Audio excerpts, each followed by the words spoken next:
આજનો આ મેસેજ મારા ખેડૂત ભાઈઓ માટે કે પાક સારો થયો તો બીજ શ્રેષ્ઠ હતું અને પાક ખરાબ થયો તો ખેડૂતોનું ક્યાં ધ્યાન જ હતું. અરે સાહેબ, તિરાડો ફક્ત જમીનમાં કે દિવાલોમાં જ નથી હોતી. ક્યારે ખેડૂતોના પગના તળિયા પણ જોઈ લેજો, બધો અંદાજ આવી જશે.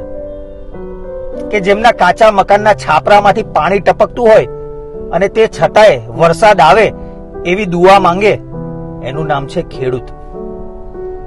કે તમે ખાઓ પીઓ એશ કરો ઘરમાં, અમે છીએ ને ખેતરમાં. આવું કહેવા વાળા છે મારા ખેડૂત ભાઈઓ. સાહેબ, રાષ્ટ્રીય હીરો તો ખેડૂત જ હોવા જોઈએ કે જે મહેનત કરે છે 2 હાથની અને પેટ ઠારે છે હજારોની. જેમને છાતી ઠોકીને ફરવાનો અધિકાર છે ને, એ ફક્ત ખેડૂતો જ છે. દેશ ગમે તેટલો ડિજિટલ થઈ જાય, પણ અનાજ તો ખેડૂતના ખેતરમાંથી જ આવવાનું છે, નહીં કે કોમ્પ્યુટરમાંથી. તો ચાલો સૌ આજે એક પ્રાર્થના કરીએ કે આપણી થાળીમાં જે કંઈ પણ અનાજ આવ્યું છે, જે કંઈ પણ અનાજ જે ખેડૂતના ખેતરમાંથી આવ્યું છે, એ ખેડૂતનો પરિવાર અને એમના દીકરાઓ ક્યારે પણ ભૂખા ન મરે. જય જવાન જય કિસાન.